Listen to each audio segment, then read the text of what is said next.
Hello and welcome to Open Your Mind Radio. You have myself, Alan James. Myself, Stephen George. Good evening. Good evening. It's Sunday the 13th of November 2016 and we're back after our sabbatical. And as we said, the world might be different when we come back. And by God, it really is. We have a new president-elect in the States, which is going to be fun. We're going to be having a quick chat about that earlier on when we get through a few bits and pieces. And I'll just have a quick chat about that before we get into what's happening in Ireland. Now, our guests on the show tonight, the plan of attack was to have Martina and Byron from the hub on, but unfortunately Byron could not make it due to a family emergency. But we do have Martina, and we also have Ken Smollen from the IDP party, and we're going to have a great chat and a catch up to what's going on in Ireland regarding evictions, regarding the new laws that the government are trying to push through to take more money off us and take our homes off us, as they usually try and do. You probably obviously heard that the government have all got a pay rise of €5,000 each, while the pensioners get something, I think it's, Steve, about €5. About a fiver, yeah. About a fiver, yeah. You know, so seems fair to me. Yeah.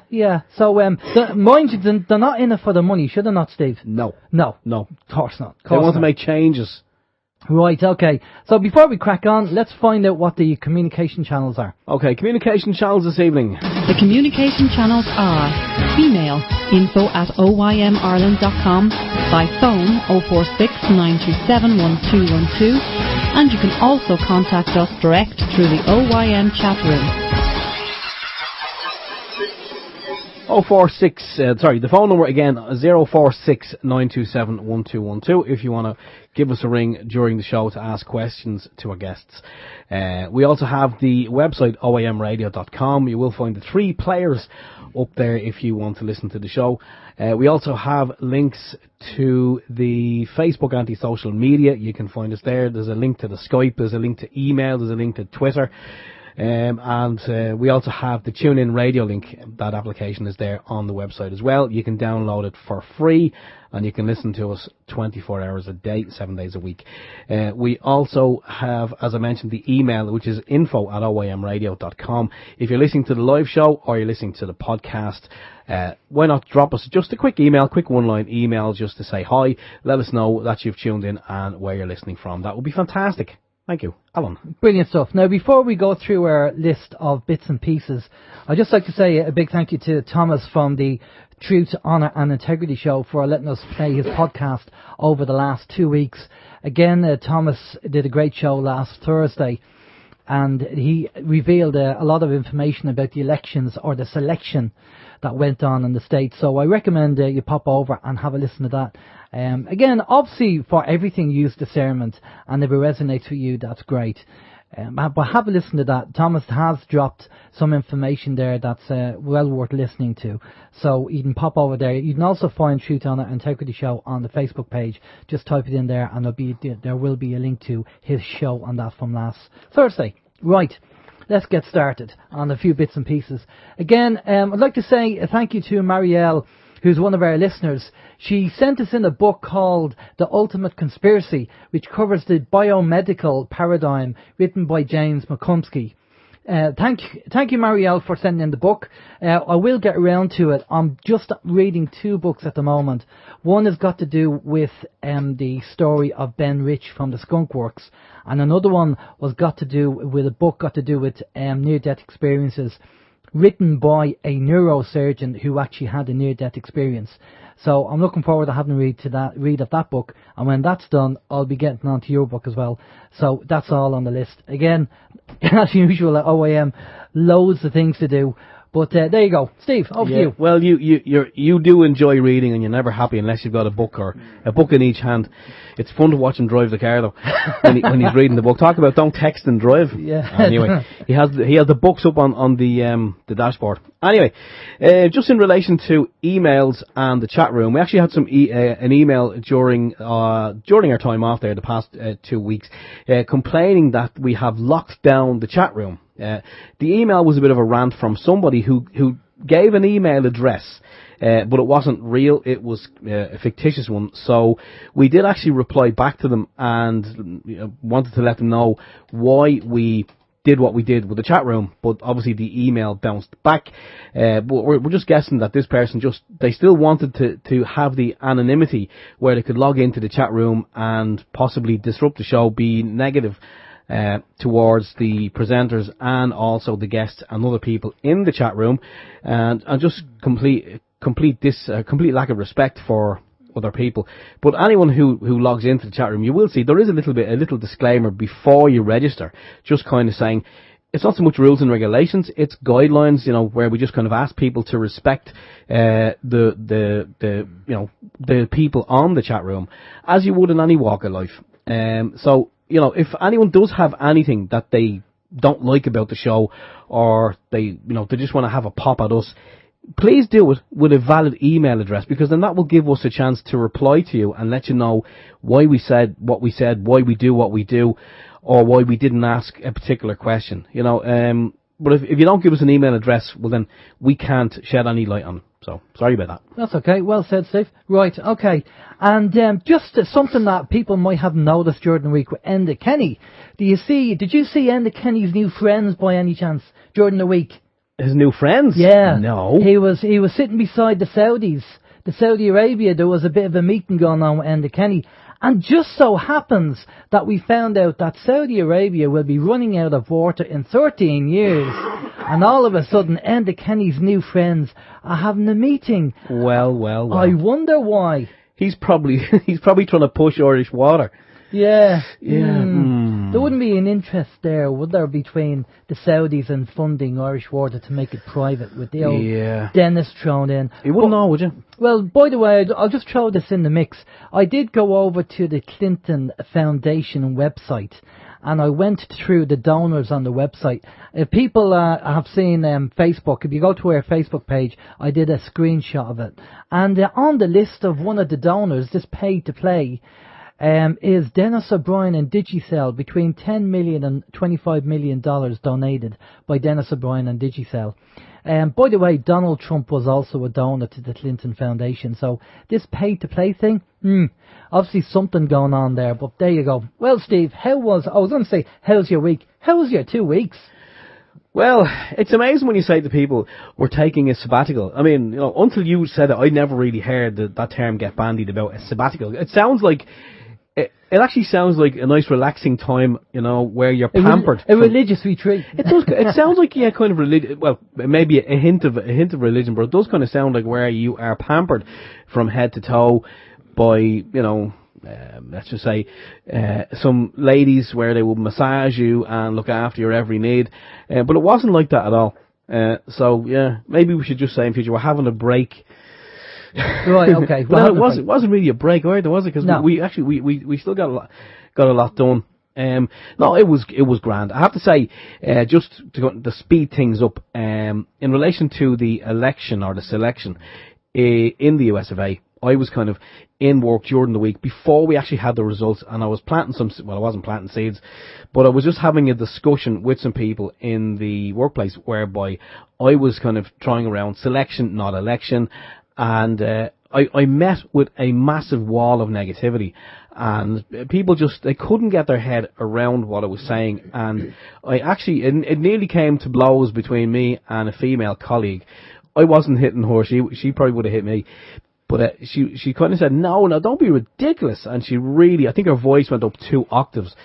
But she was kind of saying, no, this couldn't happen where we're talking about vote rigging, election rigging, and also adding maybe more ballots to the ballot box, or just general shindiggery or skullduggery, or there's actually another one that Vinnie Eastwood used, but I can't say it because it's rude. Scumbaggery. Okay, we'd say scumbaggery, there we go, okay. But yeah, she couldn't get her head around it, and she said, no, it could never happen here. It could never happen anywhere, she said, because once, the ballot boxes are sealed.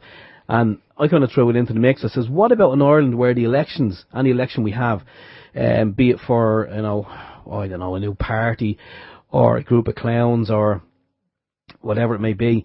I said, the ballot finishes at 10 p.m. and they don't start counting until 7 a.m. the next morning.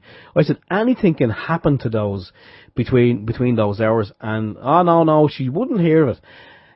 But look, I kind of explained my side of what I thought could could happen, and she wouldn't listen. She wasn't prepared to even entertain the thought. So therefore, you know what I'm saying now. She has a closed mind, but that's okay. You know, maybe these people just haven't found their little tipping point where they kind of will look behind the curtain and see the world for what it is and the people in it. But yeah, I was kind of surprised in relation to Donald Trump, because everything was kind of pointing towards Hillary.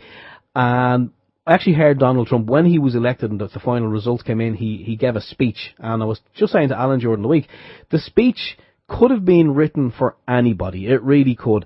But it didn't sound like it had been written for Donald Trump. If I had to pick who I thought it was written for, I would have said Hillary Clinton. Because we all know kind of Donald is, he's a bit outspoken and he shoots from the hip.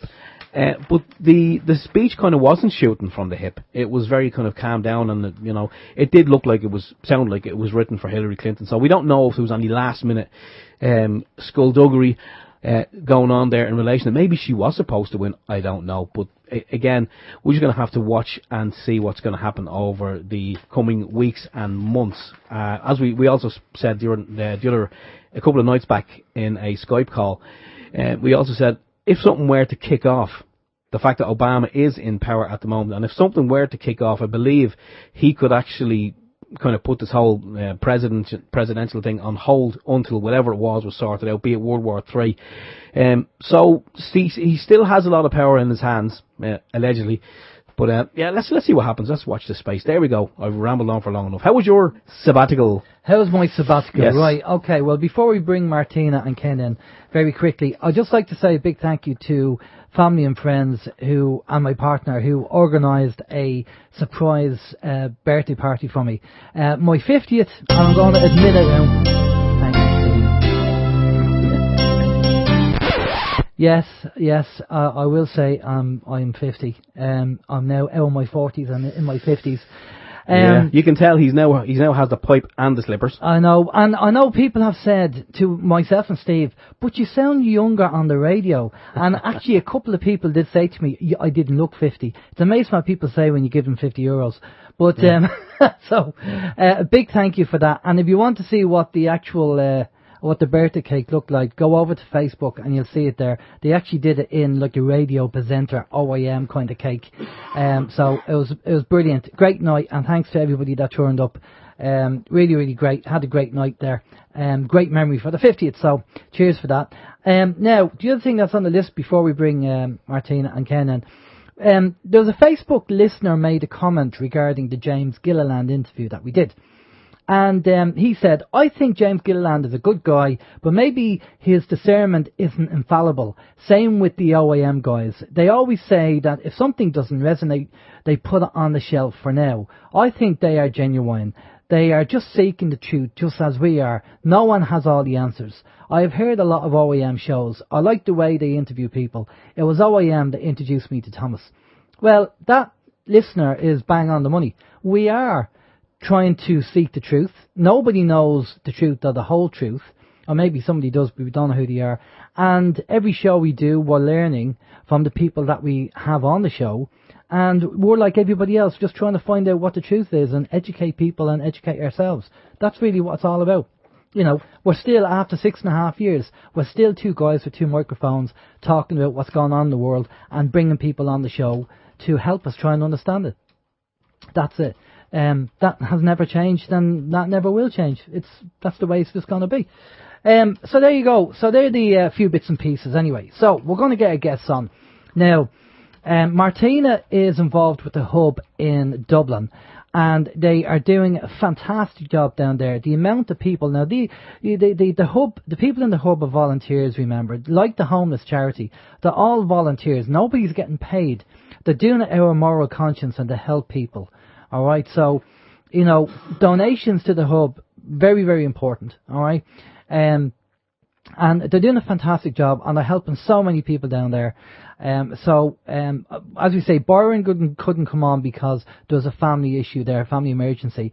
But Martina's on, and Ken has kindly come on as well. Ken is a representative from the Irish Democratic Party, and Ken is in and out of courts helping people as well. He's actually been in more courts than I've had hot dinners. Every week, I think Ken is and his people are going to courts and are helping people and advising people to go and speak to the hub and suggesting what they should do. And as we have been part of that as well, I was involved. I did a bit of work with the National Land League, and we were going down to Trim Court also.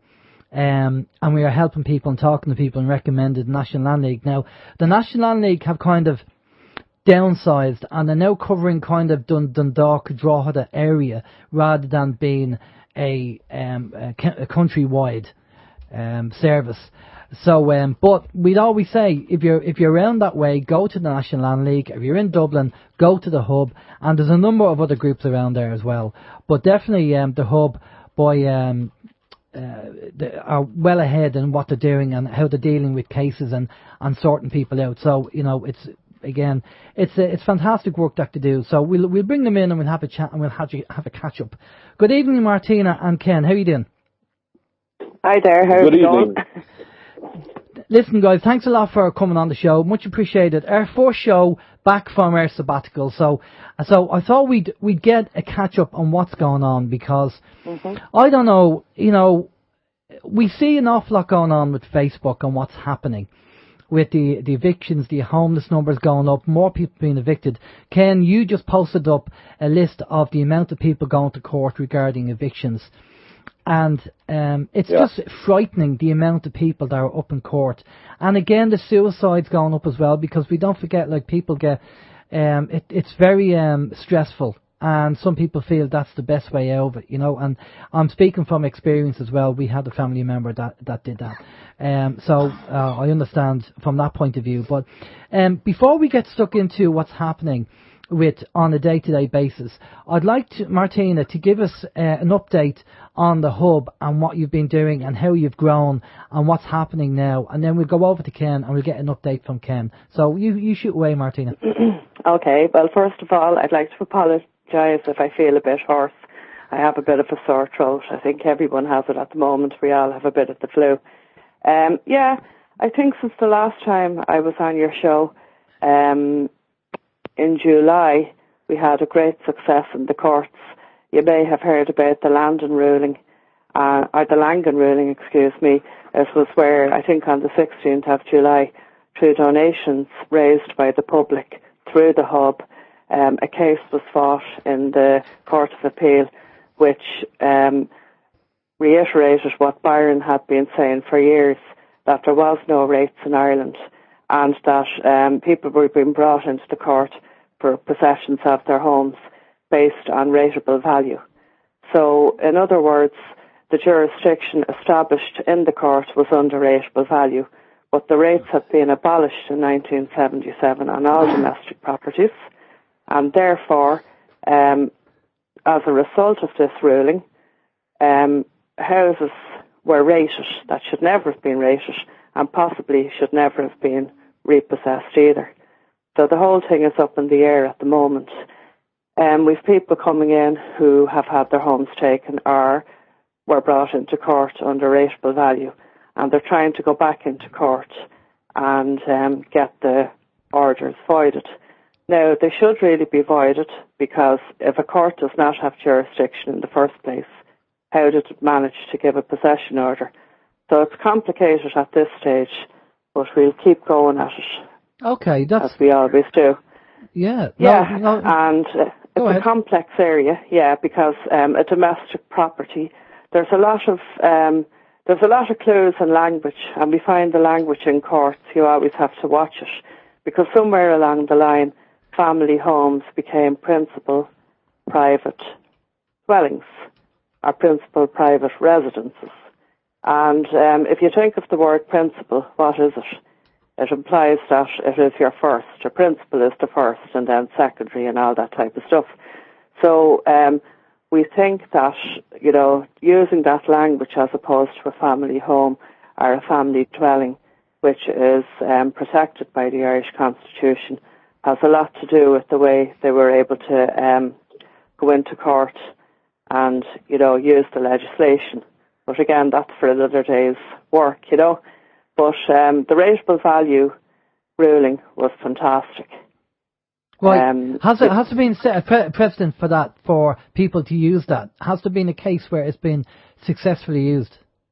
It's in the courts at the moment, but what was happening was the judges in certain courts didn't know how to handle it, so people were going in and they were putting their case up to be heard, and they were told, well, we can't deal with this here, we can't deal with that there, Yeah. Again, you couldn't make it up what goes on in the courts.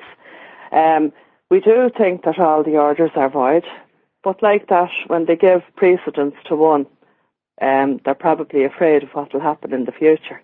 Be interesting to watch, and hence why all of a sudden a new courts bill has appeared, which could go through at any time, and Ken might like to go a bit more into that because Ken has organised a meeting to discuss that very shortly. Ken, okay. I'd like to talk about that. Yeah. Well, Ken, tell us a bit about the IDP first, and then tell us what you're up to as well. Well, basically, Alan, the IDP was set up simply because we all know that the political system in Ireland is totally and utterly corrupt. Now, politicians of all parties, including independents, can make promises, and once elected, they can just backtrack on those those promises without being accountable at all to people. Now, that's where the Irish Democratic Party is completely different, because any candidate for the Irish Democratic Party must abide by the wishes of the majority of the people in their own constituency. And if they don't, they will be dismissed, basically, by the Irish Democratic Party without appeal. We must abide by the wishes of the ordinary people, and we bring people into the decision-making process. So if I was elected as a TD, I must contact the people in Offaly, and the people in Offaly, the majority, I must abide by the majority wishes. And I will sign a pledge, because I have just last week been selected again, because we know that an election may come around the corner very soon. We had a process there where we invited members of the IDP who wanted to put their names forward for selection, do so. But none did this time. We had 3 people did the last time, but none did this time. So I must sign a pledge in front of as many witnesses in my own constituency as want to sign that. And I must abide by the majority decision, no matter whether I agree with it or not. I must do what the people say. Simple as that, and if I don't, I will lose my position. Now, that is basically what the Irish Democratic Party is about. But I have been going to these eviction courts, as I call them, because they're not repossession courts or possession courts. They are eviction courts.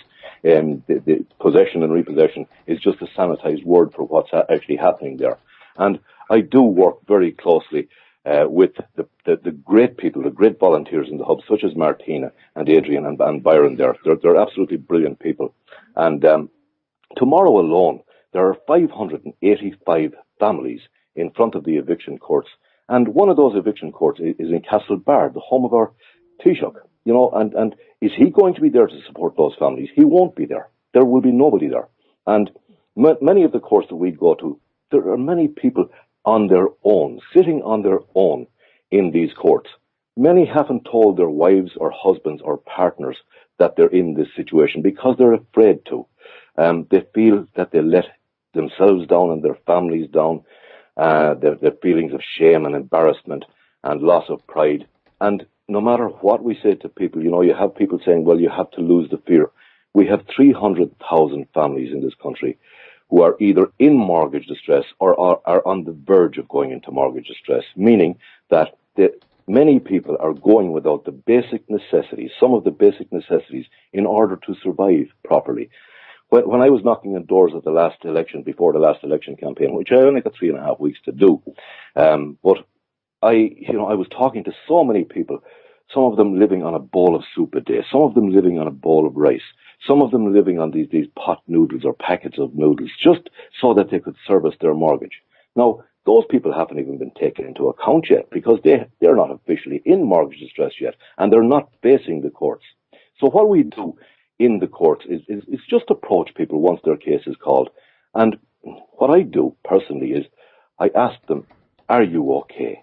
And, you know, it's amazing when you put your hand on somebody's shoulder. They know you're there for them. And it's then, and most often, that they begin shaking and tears start rolling down their faces. They appreciate the fact that somebody is there. And then I go on to tell them that there is help, and help is available for free from the Hub Ireland. And I give them the number of the Hub, and I tell them to make sure to give the Hub a call, because help will be available for free. Many people think once they go into these courts that they're going to lose their home the following week, or they have to be out of their homes. That is not true, as Martina will tell you. People can be kept in their homes for years if necessary. And even if we have to kick this down the road until we get a bloody government in there, or TDs who have the courage to force these banks into finding a fair and sustainable solution for people. That's all that people want, is a fair and sustainable solution. Nobody is looking for anything for nothing. And, you know, I haven't met one person yet, I mean not one, who has failed to engage with the banks. Everybody is trying to engage with the banks. But it's the banks who are not engaging with people, despite what they may say and despite what politicians may say. Now, I called into a number of politicians' constituency offices just to invite them to a meeting in Portlaoise, three meetings in Portlaoise. Now, one particular politician, she's in awfully, Marcella Corkin-Kennedy, she spouted out the usual stuff about people coming in mortgage distress coming into her constituency office, and yes, she's dealing with people. But she has no idea how these people are treated in the eviction courts themselves. They are treated desperately. Like school children, or like both school children, or like criminals. Many of these people have never been inside a courtroom before, and it is absolutely terrifying. I spent 30 years of my life as a guard, and I have never, ever, like I've been to courts all throughout the country, every bloody court that there is there, from district courts right up to high courts. I've never experienced such an intimidating atmosphere as I do with these eviction courts. It's a terrible place to be, and once you know you have somebody there to support you, you know, at least it's something for people. Now, I have to say that the registrar in Tullamore and in Portlaoise does seem to have softened his bite a lot over the last 3 to 4 months, because not only now is he mentioning to people that the MABS organisation is there and that the personal insolvency practitioners are there, he is also mentioning the fact that Ken Smollen is here, and most often he's also mentioning Ken Smollen is here on behalf of the Hub Ireland, and that they are here to assist people. Now, at least that is something. Now, I know that in Tullamore, in the last few months, we have increased the amount of people who are actually turning up in these courts to defend their homes. This time last year, you know, we had 41 cases there last Monday. There was 14 of those families were personally represented there. They had somebody there from each family there. Now, that last year, that would have been only 5 or 6 people. So we are managing to get people into these courts. You know, there were 2 eviction orders granted last Friday, and we have one person out there now, Deirdre Saunders. She's actually out looking for that family right now, because we know that family, and they spoke to us before, and they told us how terrified they were of the whole experience, getting pressure from the banks, and then getting the summons, being afraid of the postman, watching the postman, as thousands of people are doing every morning, afraid to answer the door and hiding behind the curtains. And this family, you know, there was an eviction order granted with a stay of 1 month. You know, and Martina will tell you there, I think it's 10 days that those people have to appeal this thing. And we have to get those people to, first of all, to, you know, come in and say, yes, okay, I want to fight for my home. And then to get the help of the Hub in appealing this decision, because we have to keep families in their homes. Exactly, and that's the thing. And one thing I noticed when I was down in Trim, again, the whole kind of stress and the worry and the whole lot. And sometimes when you go up to people and say, look, here's free advice, you can go to the Hub or go to the National Land League, wherever, and they give you free advice. They look at you as if to say, free? What do you mean free? You know, it's like they're suspicious, because all, you know, the solicitors are there saying, well, look, I'll look at your case, but I want, one guy I spoke to, the solicitor wanted 1,200 quid before they would look at his case, and he was there for an eviction. He couldn't afford to pay his mortgage, yet the solicitor wanted 1,200. I mean, have these people no shame? Alan, these people are bloody gangsters, you know, and I won't be behind the curtain in saying it. They are gangsters. We have personal insolvency practitioners there, and it's shameful what they're actually doing. Like, I call them ambulance chasers. They follow people around the place and they slip their cards into people's pockets there. I was speaking to, when I speak to people, I have to try and keep them away from these gangsters because they will come out and interrupt us and say, I don't want to interrupt you, but here's my card. Give me a call. They are feeding off the misery and suffering of decent, hard-working people who find themselves in a situation that is unbelievable. It's the next thing. It's the closest thing to a death in the family. Can you imagine losing the roof over your head and over your family's head? You have feelings of absolute desperation. You just don't know where to go and what to do. And many of these politicians will start talking about young people in this situation. Most of the people that I see in these courts are in their 40s, 50s, 60s, and some of them are in their 70s. It's pretty rare that we see young people in these courts. I know. But the one thing that I would like to stress, Alan, is that Martina spoke about this meeting next week in Tullamore. Like, it is on next Saturday in the townhouse in Tullamore, starting at 1, and we should be well finished by 3 o'clock. And it is to talk about this new courts bill, because if that does come in, they're going to savage people, absolutely savage people, because they're increasing the amount that the circuit court can deal with from €75,000 up to €3 million. That is to block, this Langan ruling, as Martina was talking about there, and the rateable valuation. And it's going to absolutely slaughter so many people. Like, we have the official, going back to that meeting, all of the TDs in the country have now been invited to that meeting. And I am waiting for replies from some of them who I know will reply, but most of them will reply with the usual excuses that they have to be somewhere else on the Saturday, but they're very interested and they're very concerned. That's all talk. Politicians talk. They don't do anything. There is no action. That's what we have to stop. We have to make these people do stuff. Not just talk about meetings, about more meetings. I was at a meeting in Road myself last week, and look, I'm not condemning any particular party, but there was one, there was a TD there from Sinn Féin. I'm not going to hide behind that. It was from Sinn Féin. They have never been in government, but I was hoping that they would do something different. So far, they've proven to be the very same as the rest.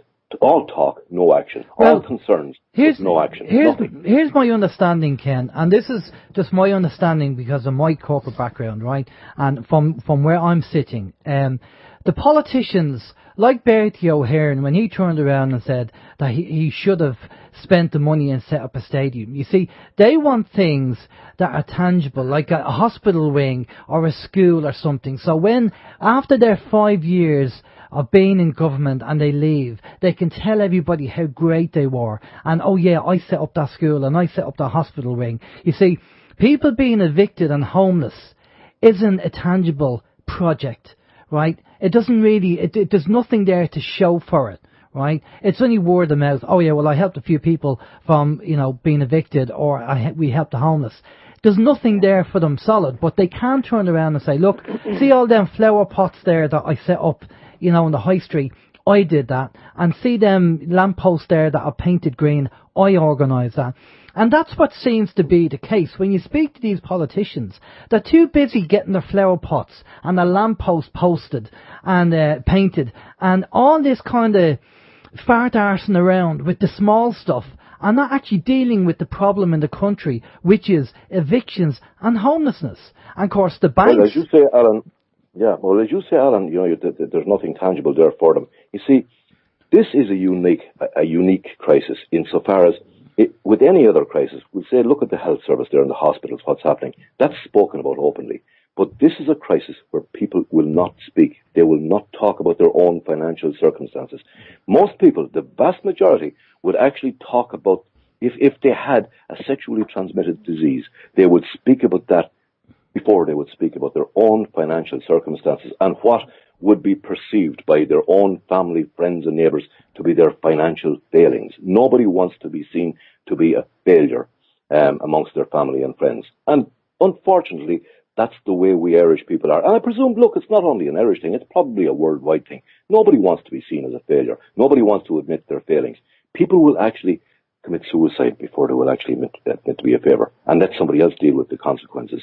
But that is happening, and I know that the official the official suicide rate is 10 people per week, but some of the people that we deal with on a regular basis with this crisis estimate that it could be 10 people a day that are taking their lives, with many of them taking their own lives because of this crisis. Now, many of those people will not leave suicide notes behind, but it can only be surmised that this is what's happening. They were in trouble with the banks. And if you're in trouble with the banks, you're going to lose your home.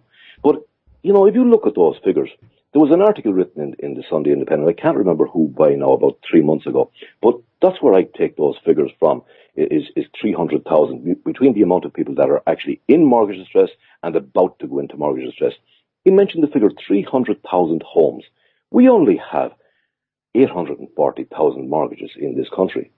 That means that when I look out my window, there are 1 in 3 homes either in mortgage distress or about to go into mortgage distress. You know, 1 in 3 homes that are either in it or they're living on the basic necessities to service that mortgage. They can't spend €1 or €2 extra every single day. Now, can you imagine, Alan, if the government forced these banks to find a fair and sustainable solution? Yes, it might affect the banks for 2 or 3 years. They would lose profitability. We know they're back in making huge profits again, but it would give people extra money to spend. They would be servicing their mortgages. Now you would have children going out to buy their comics or bar of chocolate or whatever because they are taxpayers as well. There are so many homes in this country that are badly in need of renovation that haven't been touched in the last 7 to 8 years. They all need work. Now imagine if people had money to spend on that. The amount of jobs that would create locally and would create a real recovery locally, and would create more people pay more taxes to fund our essential services. Yeah, you know, it's common sense. It's basic economics. But because our politicians are so compromised by their connections to these banks, and because we're being made to pay the Irish people are being made to pay 42% of Irish and European banking debts, bondholders' debts, developers' debts, speculators' debts, investors' debts. We have nothing. Half of the population of our country is just living from day to day, wondering if they can afford to heat their home tomorrow, wondering if they can properly feed their families, going without, walking around with shoes that they're afraid to let some people see the soles of them because there's holes in the bloody things. No, that's the reality. I'd say to admit that they're in that situation. I'd say surviving, not living, surviving. That's all it is. It's surviving. I know, Steve, you want to jump in there and have a word? Yeah, there's a lot of people. There are people that I know, and Ken, you are on the money. You really are. People are. They're kind of, if they're lucky enough to have a job, they're just living from paycheck to paycheck. There are also other people that I know, and it embarrasses me because there's one individual that I do know quite well, and she always cries poverty. And I always thought, like, well, she's in the same boat as the rest of us. And, I used to be saying to her, well, if things are getting tough, there are places you can go. And this was actually after the last meeting that both Alan and I were at in Tullamore, where you were there. Well, there's a lot of people there, but you were there and you gave a talk. And it was after that I said to her, look, there are places you can go, you can seek help. And she says, and no, it's not that bad. And I said, well, sometimes the way she cries poverty, I thought she was on the breadline. I really did. Well, then I found out that there are a lot of people, seemingly just like her, who are they're cohabiting with partners. And this particular lady, her partner works in the HSE. He's quite well high up in the HSE, but they're not married. And she's claiming all the benefits, the medical card. She's claiming the family income support, and she's getting all this, and she's seemingly entitled to it as well because she's not married. Now they are living together, and he has a bloody well-paid job, I might add. And so you have people in that situation, but then you're right, you do have the other people who are proud, are so proud, and they do their absolute damnedest, and we all know them. The people who send their kids to school they make sure, and they do their best to make sure that the kids have a meal in their stomach before they go to school. They make sure they have a lunch, and these people will beg, steal, and borrow because they're embarrassed that, you know, in case, because kids talk, kids they just call it as they see it, and some people are embarrassed that, you know, Billy will be saying to Johnny, how come you only have a slice of bread and, you know, you don't have these fancy schmancy sandwiches, and you know, goes home and says it to his mom or his dad. Oh, Billy only had such and such. You know, because the Irish society, we don't like our kids to be in the classroom and other kids to perceive them as being poor, because then obviously word gets around and it reflects badly on the family. And we all know people. Every one of us knows someone who has made horrific sacrifices for their kids, and they got. I mean, I know people as well, and I know one particular woman, and she'll tell you now, because she's in a better place thanks to help from organisations like the Hub and people like, you know. But she would have told you that she would often go around days and she would be in the same underwear for a week, and some days she had to go without underwear because she couldn't afford them and she couldn't afford to wash them. You know, there are people, again, in this country who are afraid not only to put the heating on, but they're afraid to put the washing machine on, or you know, they're afraid to put the immersion on. They're afraid to boil a kettle, to have a sink full of hot water to wash the clothes. I mean, is that how bad things have gotten? There's a telltale sign. Have you seen these new industrial washing machines springing up all over Dublin? Anyway, I don't know if you have them down the country, but you can put your washing in. In Tullamore.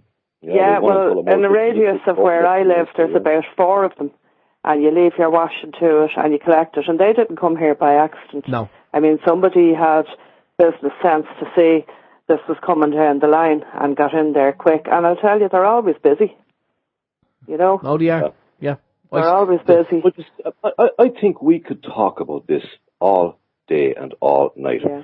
But the proper people are not listening to it. You know, you have so many people out there. Look at the likes of Facebook, their social media. You have people sending game requests. You have people posting selfies. You have people posting the food that they're eating, sitting in whatever restaurant they're in. There are so many people that are removed from the reality of what life is like for so many people, and they don't care. You know, I don't want to offend people, but we've got to realize and understand that that there's a huge amount of people in Ireland who are very subservient and want to stay that way. That has been in our genes for well then, Ken, if I can interrupt, well then what you're talking about is we need a change to the culture. And it's the culture that needs to change. The cultural attitude towards debt and the shame attached to it, you know? But you're still, well, we'll never change the aspect, the shame aspect, because it's like trying to tell somebody to lose a fear of heights. They just can't lose it. But I think we can change it. I think that people empower each other, and I couldn't make the meeting yesterday in the Teachers Club. We've launched a new little booklet, again raised by funds from the Colin McGregor picture that we raffled, and it went to print. And if anybody is listening, you can download it from the Hub website, a site that a lot of people are not aware of. If you go onto the Facebook page, you will see the hubireland.com. Over to the right-hand side. If you click on that, you can download a little booklet called Dispelling the Fear. Now, I was talking to Byron and Adrian, and they were very pleased with the success of the meeting yesterday, and a lot of new people turned up, which is what we want. And this little booklet, Dispelling the Fear, you see, it's all based on fear. That's what everything is based upon, fear. When people lose the fear, you start to see a difference in their personality. And when one person loses the fear, well then they want to help somebody else. And that's what it should be about. If people are coming in to get help, and we will always help everyone for free, we are not legally trained in any way, shape or form. We're just ordinary people, but we have an abundance of information and knowledge, and we can help empower people to understand their rights. But we find when people become empowered themselves, they want to help other people. And that's what it should be all about. It should be a snowball effect. It should be somebody losing the fear, fighting for what they need. And it does boil down to basic human rights, as Ken is talking about there, being able to feed your family, being able to put the heat on for the winter, We had a phone call from a gentleman there about 2 weeks ago, an unusual phone call, and he said that tomorrow he was going to actually stop paying his mortgage. So I said, well, why? And he said, because I can't live like this anymore. He had children, and they were literally living day to day to service a mortgage that he knew was going to go into default. And he just had to make the choice because he just couldn't go through it anymore. And I think that's a sad indication of the way things are going for some people as well. It's not that people don't want to pay. They're finding that the cost is unrealistic and the price of living is going up. Groceries are going up. Heat costs are going up. Petrol, diesel, you name it, car insurance. The everyday basics of life, are swamping people. And there's no let up from the government. Martina, yeah, you're saying that, Martina. I actually got a message, or I posted it on Facebook with this lady's permission. I did edit it. I did because I don't ever, when I get. Of course, I'd be the same too. Yes, of course, yeah. Yeah, but she actually rang me then after I posted it, and she told me more about her story. But she's living north of the country, and she has 5 children, and she was living. What they were doing was they were taking the wooden shelves down in their shed to actually heat the house whenever they were absolutely freezing. But they were going without heating. But she decided last Wednesday alone, that she was no longer going to repay her mortgage, that she was going to put herself and her children first. And last Thursday, for the first time, she had a 16-year-old who ate meat for the very first time in his life. Yeah. And that's the situation that's out there. Well, I mean, you were talking about suicide earlier. And, suicide is one thing, but the people that are living with the mental anguish and torture of this is another thing. We had 2 people in this week. One was a man, the other was a lady, and not related in any way, 2 separate people in. And physically, I thought the man was going to have a heart attack. The sweat was pumping out, and he was purple in the face. He was just so stressed and terrified because every time they have a court date coming up, they go into this panic, The other lady we had, she had to walk outside. She thought she was going to collapse. She was panic. Her nerves were gone. She was having a panic attack. I put my hand on her to steady her, and her clothes were soaking with sweat. I felt so sorry for her. It was running down her face. And, people are trying to keep it together. Again, she had 5 children too, funnily enough. She was facing an eviction and absolutely terrified. And as much as we tried to help them, a part of them does see themselves packing up everything, all the children's bits and pieces. I mean, you look around your own house and you say, "Jeez, I must clean this house." And can you imagine having to pack all that stuff up? Where would you bring it? You're going to a homeless shelter. I call hotels and B&Bs here direct provision centres for Irish families, because you're going into a room with no cooker, no washing facilities, as in for washing your clothes. What do you do with all your stuff? What do you do with all your photographs, your little ornaments, your books, your everyday pieces, your clothing? Where do you store it? All that stuff is hidden. Now, getting back to Ken's point about politicians, we organised a campaign called Email the 158, because that's how many people it takes to overturn all of this, and they're all sitting in the Dáil. And I got 5 replies, asking them to, number 1, repeal the eviction bill, number 2, to call for a national emergency, housing emergency, and number 3, to use their duty of care to deal with this situation. 5 replies, and none of them, they were all cut and paste replies. And the most shocking was Sinn Féin, who their best attempt was, well, if the family have kids, they should at least have 6 months to pack up the stuff and get out. More or less, they weren't the exact words, but that was the bottom line, And it was quite shocking. And I find the more you contact all of these politicians, that thing about, how do you not answer a question? Well, they are in education and that. They'll answer everything but the question. Myself and Ken and Byron had a 2-hour meeting in Leinster House there last year, was it, Ken?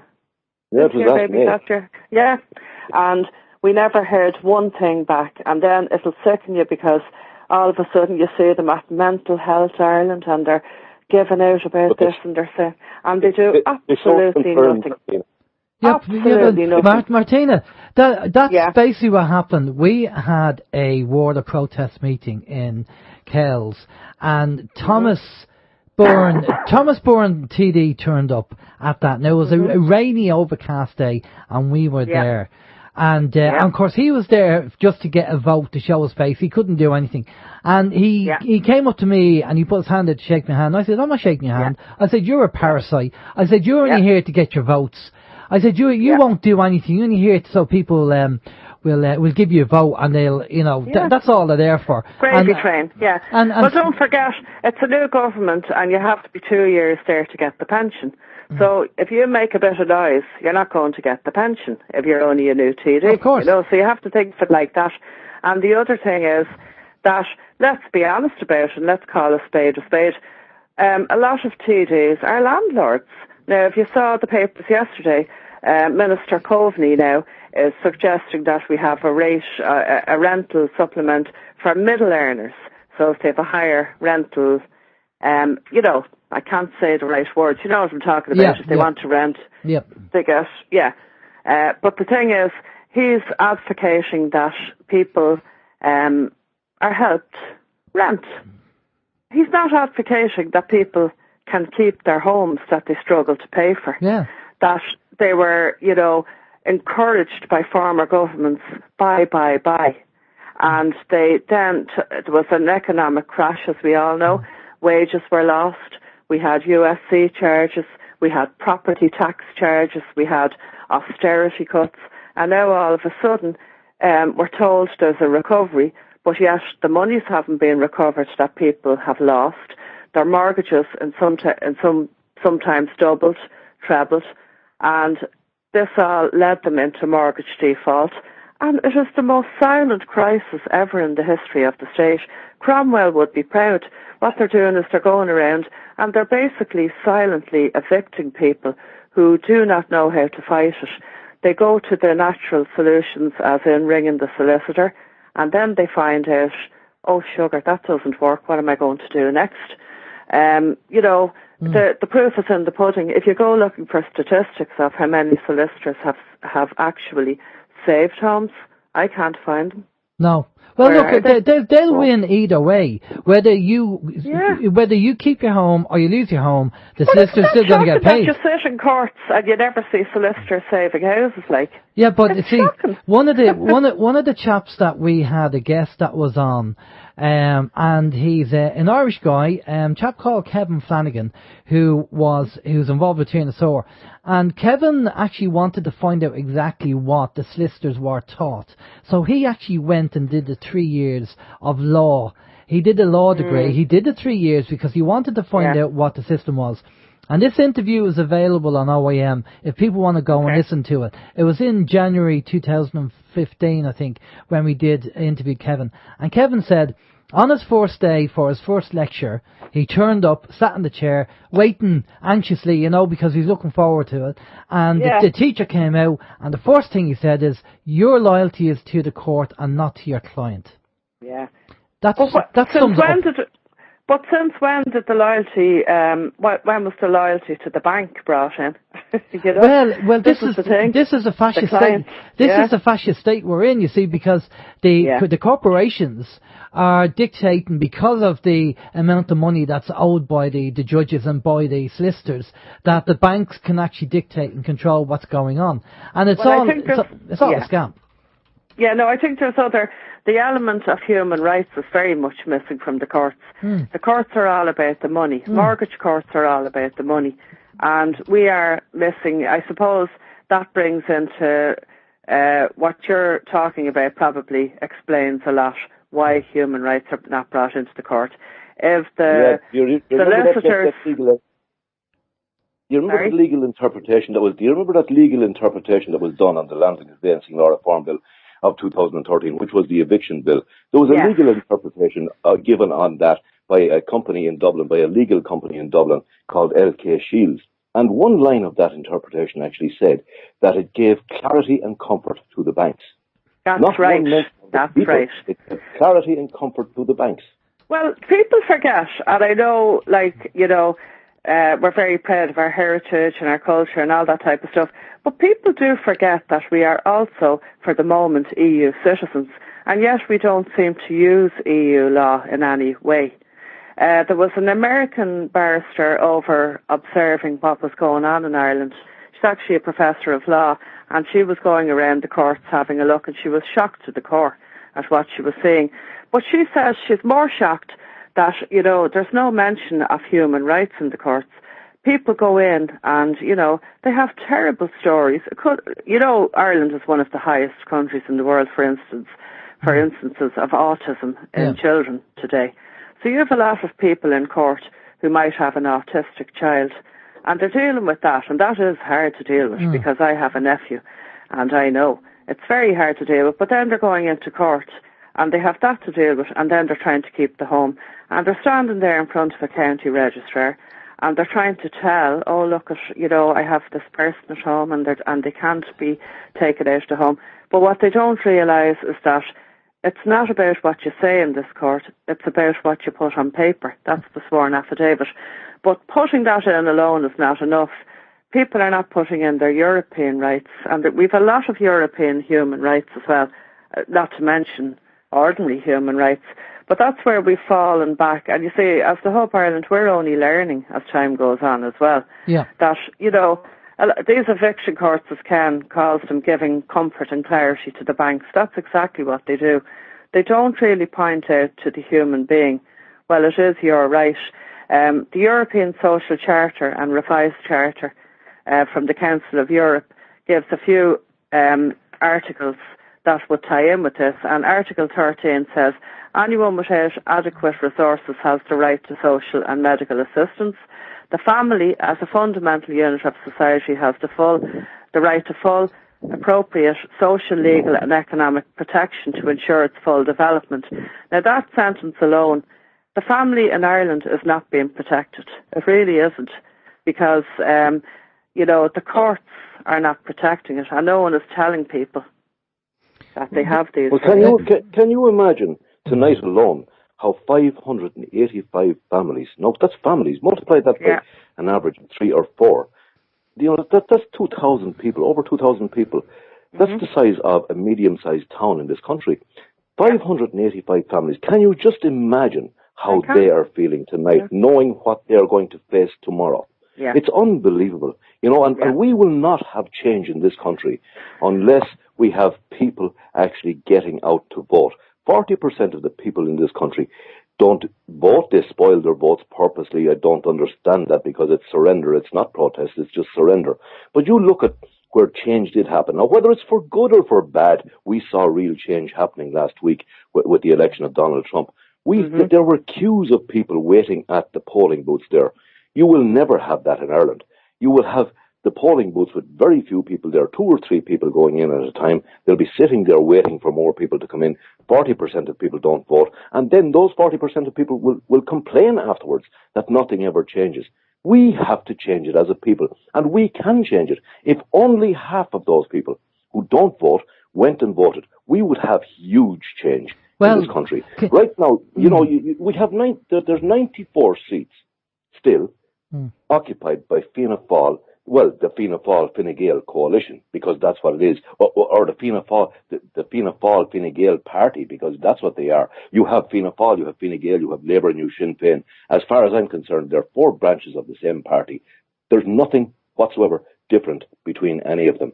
But Fianna Fáil and Fine Gael have 94 seats, and we can only change that if people get off their arses and go and bloody vote. Well, I also think that very important thing that you mentioned at the beginning, Ken, people are fed up voting, because no matter who they vote, it doesn't change. You're right about that. That's because they are unaccountable for their actions.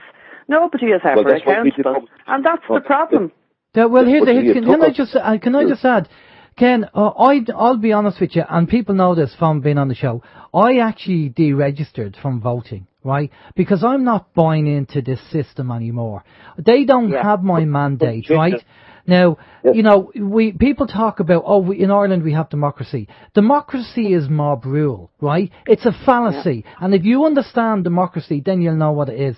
What we're doing is, we're voting for Tweedledum and Tweedledee. Now, I know people say, well, if you don't vote, you don't have a choice. Well, I can't be blamed, because at the end of the day, we know that the votes have been rigged. People have seen boxes come out and get changed over in the back of cars and then brought back in. And in Ireland, where we had the Lisbon Treaty and everybody voted no, and he said, oh no, you got it wrong, we're going to get you to vote again, and they wanted a yes. That's why people have given up, because it's rigged. The system, it's all a scam. And you get to the stage where you think, right, I'm not buying into this, because all it is a scam. And here's the thing, right? Ken, you're a guard. You've been a guard for 30 years, right? We know that the guards are struggling as well. We know, we've heard the stories, and we know some guards have been near suicide. And it's great to see Claire Daly with a line of whistleblowers from the guards queuing up to tell and exposing what's going on. But we need the help of the guards. They cannot serve two masters. Yeah. They either serve the people or serve the government. And it's the guards that will stop the people from making a difference. And what they need to do is they need to wake up and they need to go on strike and walk away. And if it means storming the Dáil, then we'll storm the Dáil. It's that, you know, I mean, other countries, the Irish are very, well, you know, what we'll do is we'll have a protest and we'll wave a flag, and then 5 minutes later we'll go to a coffee shop and there you go, I did me bit. I mean, other countries, I mean, basically, I've seen one or two, I think it was the Eastern European countries, where you take the politician out and stick him in the dumpster. Now, I'm not advocating violence in any way, but what I'm saying is, when you try so many things and it doesn't work, then maybe you have to consider another way. Now, that's up for people to decide on what they do. But, you know... People will never go down that road, Alan. They will never go down... You know, you'll have people talking about, and again on Facebook, it's time for a revolution. Mm. You know, if a revolution was organised, you would have people with excuses because they had to walk their dog, or they had to go to the hairdressers, or I know, or whatever. You know, you'd have 10 people turning up for this so-called revolution. But that's nothing... There's nothing different in the way things are now than they were back in 1916. We had a false history created for our history books by the likes of De Valera and cohorts. What happened in Irish history is not what we learned in our history books. You know, you have so many people claiming that they had a relation fought in 1916 alongside Dev or alongside Collins. You know, that just did not happen. You had only a couple of thousand people who were prepared to stand up and be counted. But you had... You know, there was the population of Ireland back in 1916 was actually 4.5 million. Where were the other 4.3 million? You know, nothing has changed. No matter what if we talk about the Fighting Irish was, you know, it was a regiment in the American Civil War, but they didn't exist in this country. The Fighting Irish didn't exist. We have been, in our history, the most subservient nation of people who are not prepared to take responsibility. You know, hence why we're paying back 42% of the banking crisis in Europe. We're the joke of Europe. But you see, you know, like a phrase that Alan used there, and I don't want to pick on you, Alan, because a lot of people would feel that, you know, that yes, I can't be blamed for what happened because I deregistered. I think rather than thinking like that, we have to be prepared to stand bloody up and say, I am taking the blame if this doesn't go right. You know, we have to stand up and we have to support a decent candidate in each constituency, and I know they're out there. Well, Ken, I know about the voting, but I'll tell you what my approach is, right? My approach is, by going around and helping people, myself and Steve, OYM, and other people that we know are going around, we're making the politicians redundant by helping each other and going back to community. That's how we're going to make a difference. We don't need the politicians. We don't need them. You know, we need people to administer the country, but we don't need the politicians. As far as I'm concerned, and my own personal opinion, not Steve's or OYM, they're parasites, and they feed off the people, and they want to do with everything else, the flower pots and the lampposts, without dealing with evictions and the homeless. So, what we do... but you see, I understand where you're coming from, but unfortunately the system that we're in at the moment they make the legislation, and at this precise moment now, they could be signing the eviction new bill into power. And the problem is that it's all very fine for us discussing these kind of issues, but a lot of people are not in the loop. They're just ordinary, everyday people, just going to work, doing their best in life.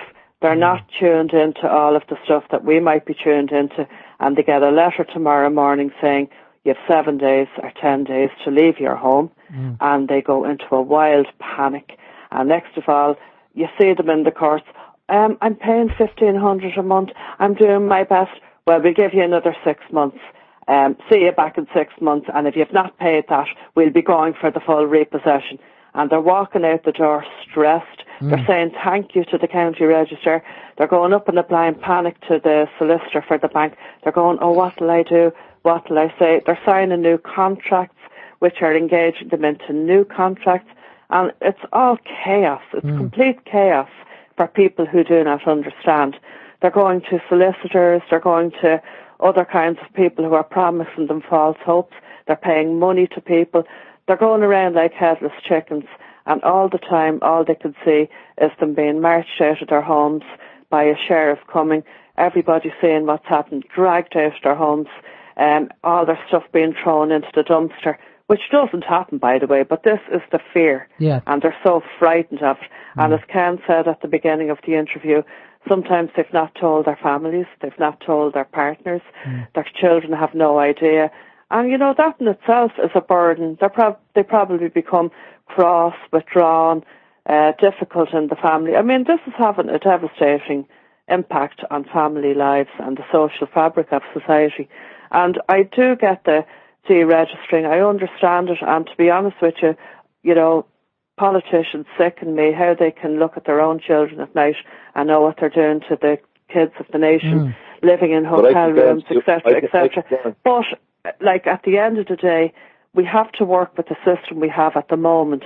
Now in time, look at Brexit, look at Trump, kick up the arse for all these different nations.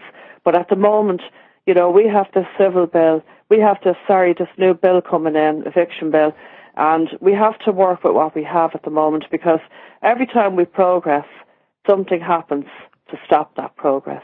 And you can only work with what you have at the moment. Of course, I always think about it. Do you remember that programme, MASH? Yeah. Where they worked, and, they may not have necessarily agreed with the war, but if they get casualties into the tent, they have to fix them, no matter what their attitude to the war is.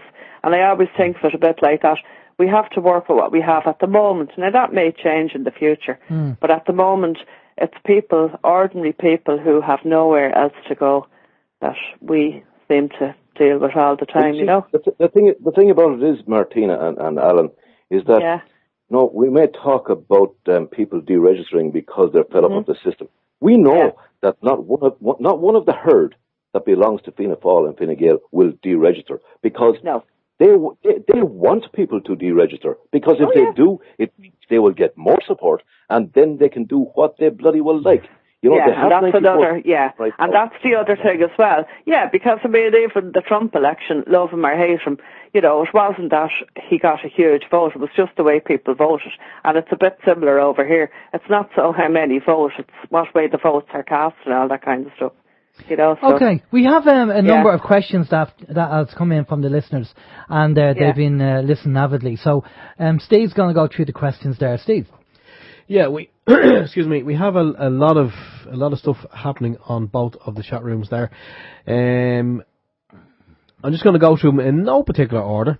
But Karen Quinn Tostado over in Oregon, in the US of A. Karen says, in relation to what's going on here about the repossessions, Karen says, this is why unity in terms of refusing to give them any profit or follow any orders is crucial. She says, when millions of us stop paying our mortgages or credit card bills at the same time, they will stand up and notice. And she was wondering, would the hub consider offering this option to those who they are helping?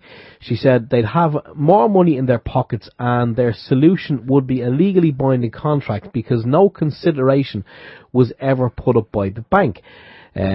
And she says, since the bank did not put up anything of value in relation to the mortgage, the contract is not legally binding, so they can't use this logic to refuse to pay. And then she gives an indication that in 1969, a Minnesota court brought by Jerome Daly, who was challenging the foreclosure on his home by the bank who provided the loan to purchase.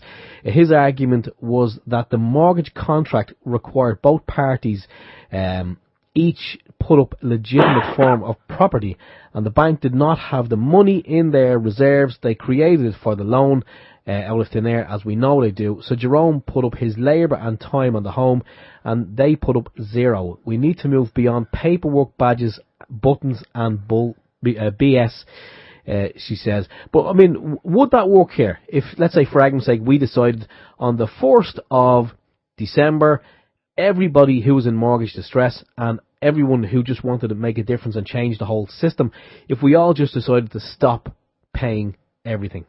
Well, if I can just say something in relation to that, Martina, before you say anything there, before you, I don't want to stop. Yeah.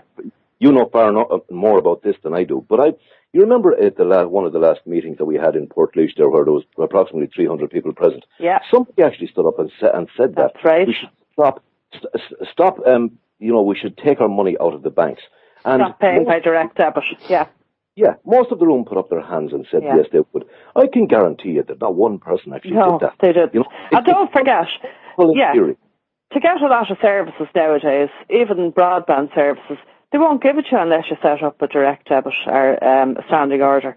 And even some of the mortgages that we have a look at the terms and conditions, a lot of them at the time, one of the rules of getting the mortgage was that you had to actually set up a direct debit. That was part of the contract. What the lady in America says, sounds wonderful, but don't forget the eviction bill was brought in to give clarity and comfort to the banks, and that's what it does, because they bring you in on the basis that you have broken the contract by missing 2 payments. So that's your contract out the window, and when you read some of the terms and conditions of these contracts, they're shocking. And getting back to solicitors, how did they get away with it? Because solicitors were the people who, were supposed to, by their duty of care, advise the people on what they were doing at the time. Some of the contracts we see are just unbelievable. Like, literally, some of the conditions in them, terms and conditions, is we can change this contract at any time without telling you. I mean, that's what you're dealing with. And then you have an eviction bill that facilitates it. Yeah. I know that we're actually having a huge effect in Tullamore and Portlaoise, because I know only last week a solicitor and the MABS people warned people not to be approaching Ken Smollen or not to have anything to do with the Hub Ireland, because that's what Awalia was set up for. It's the government helping the legal eagles to put money in their pockets because they know they're losing money by going to the Hub to get free help. Exactly. So this is the government's way of helping the legal eagles to fill their pockets. Yeah. So the more people we have going to these courts, getting free help, I'll tell you, that will really affect them. That will really shape them. And absolutely. I have to agree with you on that. The more people that go to the Hub, and yourself, Ken, and to the National Land League and all the other groups which are free, the more people do that and stay away from the solicitors, it'll shut down that side of the scam. And we have more questions for you here. But just before you finish there, Alan, I just recommend people to the Hub. Like, I would not in any way say that, there are fantastic people in the Hub Ireland there. I am only following in their footsteps. I recommend people to them, because I wouldn't have an eighth of the information. I wouldn't have a 1,000 of the information that Martina has, or Byron, or Adrian, or the brilliant people up there. I trust these people fully. I trust them with my life. And there's not too many people I would say that about, but these people are absolutely brilliant. And without them, every one of us would be lost. Yeah, no, totally agree. I mean, we've been over to the Hub in Mullingar on a regular basis with Sandra and Sharon over there as well, and Dermot. And again, I've seen them on a day-to-day basis, seeing what they're doing.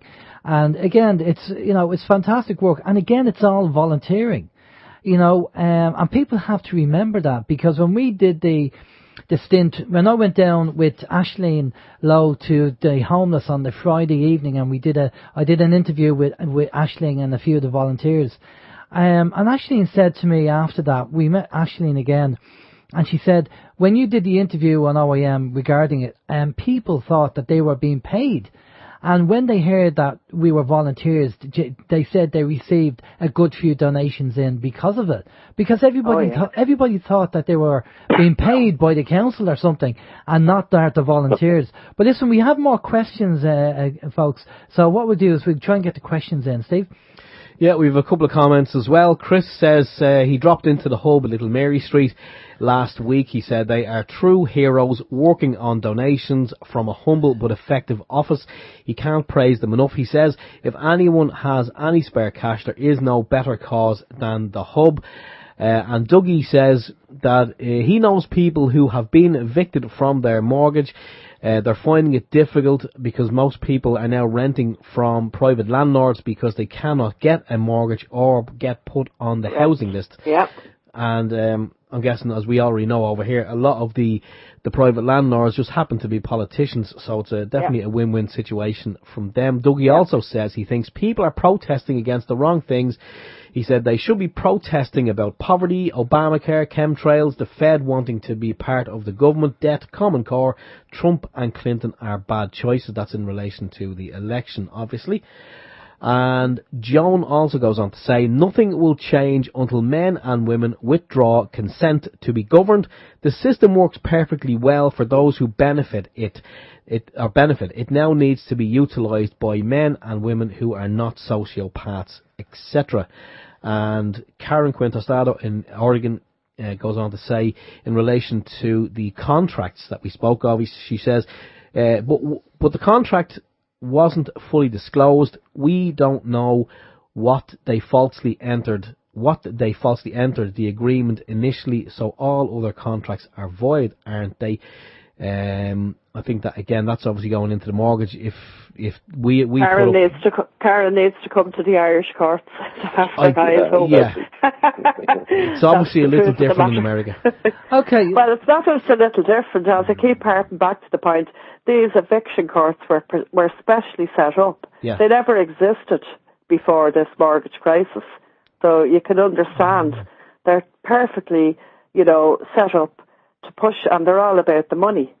Yeah, somebody said to me there 2 weeks ago, Martina, that the whole idea, because people who don't understand the system will say, but I'm paying the bank, surely it's better if I'm paying them something rather than not being empty. Yeah. But what they miss is, and somebody said it to me, and I thought, oh, that's bang on the money. All these empty houses will be all banged up together in an SPV, and when the market starts picking up, they'll all be sold to developers, however, to develop. Yeah. So this is what the banks will be up to. Well, already what's happened is, I think it's an American company which is the biggest landlord in Ireland. They worked that one out.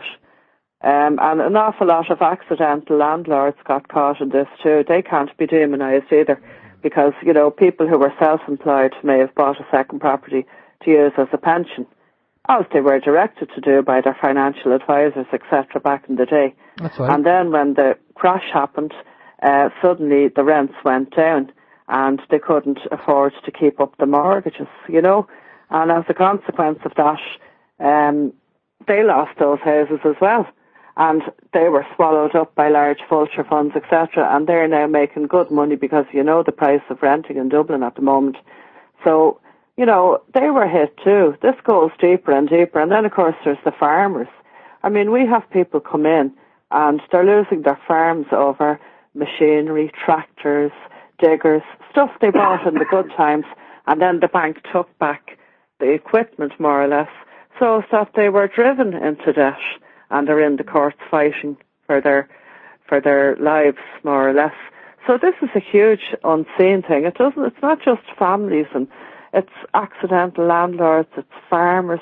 There's so much land gone from this country as well that people don't realise either, Again, the vulture funds. We've just got a message in from a listener, and it's something that I wanted to ask you as well. How did you get on regarding your visit to Spain, to PA? Is it PAH? Oh, we didn't go yet. We've been invited. We haven't went yet. Okay. Because that looks interesting. Well, that's about getting back to earlier, changing the culture. And their idea over there with the PA, It's the platform again. What is it? The platform. I can't remember the other two words. Sorry. But their attitude is about changing the culture over there, and they have done it. And what they do over there is, if somebody is in an eviction court, they will go into the court and stand there silently and pass T-shirts and support the family. So, they will also have meetings apparently, and they're a little bit based on the model of, AA meetings. And whereas people go in and say, I'm in debt, there's nothing to be ashamed of, and it's breaking that cultural shame. And then the other thing they do is that when you get helped, well, then it's your turn to help somebody else. Going back to the earlier point about the snowball effect, people empower people, and a lot of people just get all we offer really, technically, if we go to court with people, all we can offer is moral support. We can't represent anybody. But people will tell you, I just felt so good because there was somebody there. That's all I need, somebody to be there. Because most people, unless they're criminals, never enter a courtroom. And it's so stern, and it's so, all you can see is black capes everywhere, and sternness and silence and stand all right. It's frightening for people. And as you said earlier as well, people are paying their mortgages and they're being told it's not enough to pay your mortgage. But I'm paying $3,000 a month. It's never going to address your arrears. I'll give you one more adjournment. So they go off and pay another $3,000 a month for 6 months, and then they come back in and they get a repossession order, and they can't believe it because they think they're paying their mortgage and they're only paying arrears. And it's all that blind thing, because they're so dumbed down with kind of the whole trauma of what's going on and the worry and the stress and everyday living, bringing up children, all the things that entails, car insurance, trying to get to work, losing jobs, losing hours, getting extra, the usual. Of course, No, it'd be great. It'd be great to have them like a group. It'd be great to have a hub in each county. In all honesty, that would be brilliant. It'd be great to have a meeting where people could go to, pretty much like those kind of meetings, where people could walk in and say, "Look, we had a very. It was kind of a poignant but funny incident in the hub one day, where there was 3 couples from the same estate came in." And they nearly all died when they seen each other, And that's, it's the funny thing. And oh my God, you. And I remember hearing a fella from Vincent de Paul down in Drogheda, and he said, big, huge estate down there, one of the boom estates at the time. And he goes in with food and stuff like that, so our St. Vincent de Paul help. And he said, the cars are still in the garden and the big houses and that, but behind the door is abject poverty and misery. And these are people going to work every day. And he said a whole estate. So you can only imagine, Well, here's the other thing I find, Martina.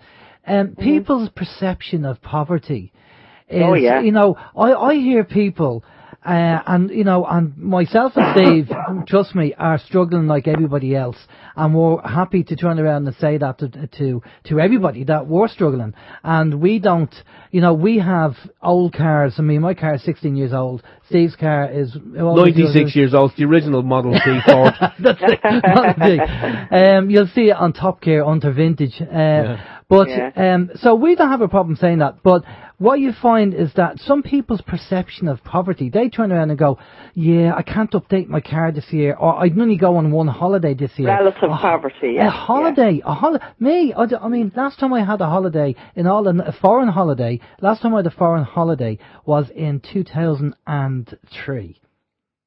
Right? So we will be doing donations for it. No, that's it. To a holiday in Mauritius. No, but there you go. I'd love to turn around and say I'd go on a holiday, but, can't. But I think as well as that, it's more serious than that.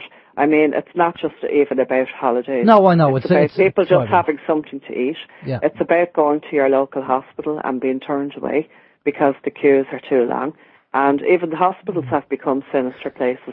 I had my son in Crumlin Hospital there a few weeks ago, actually, sorry to say, and he has a long-term illness from when he was a child. And I hadn't been there in a while. It was just a little, thank God, everything is okay. But I was just shocked to see in the neon lights, well, first of all, the place was just unbelievably full. Even the woman who checked us in was totally stressed. She said it's ridiculous. She said they're running from here to the Swift clinics, and they're running back here, and they're going around to different hospitals because they can't get seen to. And it was packed with children. And in infrared writing, there's a big sign, which I was shocked at. It said, if you decide to leave, you will still be charged the €100 government levy. Nothing about, like, mind your child. Yeah. Make sure your child is okay, that you doesn't go home sick or dead or whatever. And then myself, I was up in Beaumont there with a relative recently, and it was kind of like, well, you're going to be here all night, and, well, should I take him home? Do what you want, it's up to you. And that lack of care, and, you know, I remember years ago, you couldn't leave a hospital, you'd have to sign a discharge sheet to say that you were signing yourself out. The attitude now is like, well, off you go. There was also in the papers there recently a poor man who was 10 hours in a trolley and went home and died of a heart attack. That sinister side of society is beginning to emerge now. In the UK now, they are sanctioning benefits. You may have heard of the film I, Daniel Blake. Watch it. Don't watch it if you're depressed. Okay. It's a Ken Loach film, and it's about, like, the sinister effect. He calls it conscientious cruelty. The UK, they reckon, have killed 11,000 people by sanctioning benefits. It's whereby the guy who's in this film has a heart attack at 59, and he goes to collect his dole, and he's turned down, and he has to go through this process. And technically, he has no money, no food, nowhere to go. It's getting the same here. We had a lady come into the Hope one day, and she actually asked for a note to bring back to her, her whatever, what would you call it, scheme she was doing, that she was sent on by social welfare, or she'd be sanctioned a day's pay. And she said she was late a couple of times, and they took €20 off her. Yeah. So it's this sinister underhand thing that's creeping in. The hospital services closing down, mental health services getting tighter, sanctioning by the social welfare. All this kind of control, I think, is more sinister. And that's what we're not really recognising. It is worrying. We're not seeing that. Very worrying. There's a listener on the on our chat room at the moment, and he did say that he had a meeting last week with the bank, and he said to the guy, obviously a young up-and-coming banker who wants to make a mark, and he said that when he originally got into debt, he said the money was so bad that he could all he had was cornflakes to eat, and the banker, we hear that all the time. And the banker said to him, why didn't you buy cheaper cornflakes? Oh yeah, that's a well-known thing. Well, why don't you go to Aldi? Yeah. And even more sinister, we had a lady rang one day, and she said that she had taken out a new variation of contract with a certain bank, and that's where she had signed in, thinking she was entering into a new contract that would give her an affordable mortgage, which is all people want. But she got herself back on her feet, she got herself a little job, and she decided to buy a car. Not a brand new car, a second-hand car. And this would make life easier because now her husband had left her, blah, blah, her children, the whole lot. She was wary. And she got a phone call from this particular bank. You bought a car. You didn't tell us. Well, your mortgage is rising now, and when you signed that, that's what you signed for. So it's that controlling as well. Yeah. Like, be careful of signing new contracts. Yeah, totally. Read them and read them and read them and read them. She was actually sanctioned for buying a new car by a bank. That's it. She has also given the bank the power to go in and get information from social welfare about her. If she's left an inheritance, they have first dibs at it. Like, you couldn't make this stuff up. It's stuff of science fiction. It's madness. You know? But we have about 15 minutes left, so let's focus on the positive. Let's look at what the good things are that's happening. Let's talk about your successes, and Ken, the information that you've been working on, the people you've been dealing with. Let's talk about the positive side for the next 15 minutes, because it's not all doom and gloom. We know there's some good successes there and some good things that have been happening. So, Ken, just tell us any experiences from your point of view that you think, how people can deal with things and what you've come across from a positive point of view. Well, I think as I was saying there, Alan, the main thing is that we get people, we're trying, we're kind of really at the start, we've done it for the last 2 months, but knocking on every door in County Offaly, letting people know that help is available for free. And we do see that the one positive thing that we see is that more people are beginning to come to the hub or come to the courts where they know that help is available for free, and that has to be a positive thing. More and more people are beginning to realise that they're not going to lose their home before Christmas, or they're not going to lose their home before next Christmas, or the one after that. That there is help there for them, and that it is for free, and that is doing damage to the legal profession in this country. I have no doubt about it. I know for a fact it's doing damage in the Midlands, in around Tullamore and Portlaoise. That, to me, is a good thing, because people are feeling more positive now, knowing that help is there. We have to realise that there are so many people out there who don't have, they look at their own lives and they have no future, and they can't plan beyond tomorrow, or they can't plan beyond next week, because this whole thing is hanging over their heads. Whereas if they know now that, okay, well, we're not going to lose our family home now, and once they get this 7 or 10 day letter from the banks, they know then that, well, I'm not going to have to start packing up now. I am going to get free help. So it allows people to have a positive outlook on the future, in that something positive is coming down the road. And with the help of the hub, those things are happening, with this Langan ruling, which the hub are totally and 100% responsible for, and they don't get the credit for that. Without the hub there, that ruling would never have been possible. And it's things like that the hub are actually doing. They're working every single day. And as Martina was saying, we're all learning, but the hub are willing to admit that they are learning too. And, there's so much that can be done and so much that will be done, and that people are not on their own. That's one thing I want to really stress to people, is that nobody, especially in Tullamore Court or in Portlaoise Court, will never be left on their own, because it can be a terrifying experience for people that have never been in the courts before. Now, when you talk about what are the positives, or what are the positives about what's happening in local areas, I have to be honest, Alan, and say, I'm not a pessimist. If I was a pessimist, I wouldn't be here. I'm prepared to stand up and be prepared to fight for, I have 3 small grandsons myself. I don't want to see the day coming when my 3 small grandsons will be forced to join some kind of a European army and wear bloody jackboots, and for this new, what we're now living in. And what we are living in is the new German Empire. They can disguise it under this false name of the EU, but it's not. It's the new German Empire. If we have to have our budgets discussed in the Bundestag or the Reichstag or whatever before it's discussed in the Dáil, well, we have lost our sovereignty. And we've lost everything that the brave people, men and women and children, died for in 19... Yeah, you there, Ken? I think Ken's dropped out there. Can you hear me? I can hear him. Yeah, good. Yeah. No, that's okay. We totally agree with you on that, Ken. Yeah. Martina, do you want to what's your experiences on the good, positive side, and any good stories there?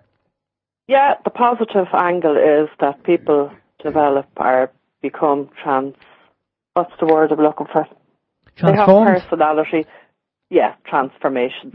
Yeah, particularly people who come in and they are so stressed, like the 2 people I was talking to this week. You have people who come in and, they're holding it together, their bodies are uptight, they show no emotion, and then they sit down.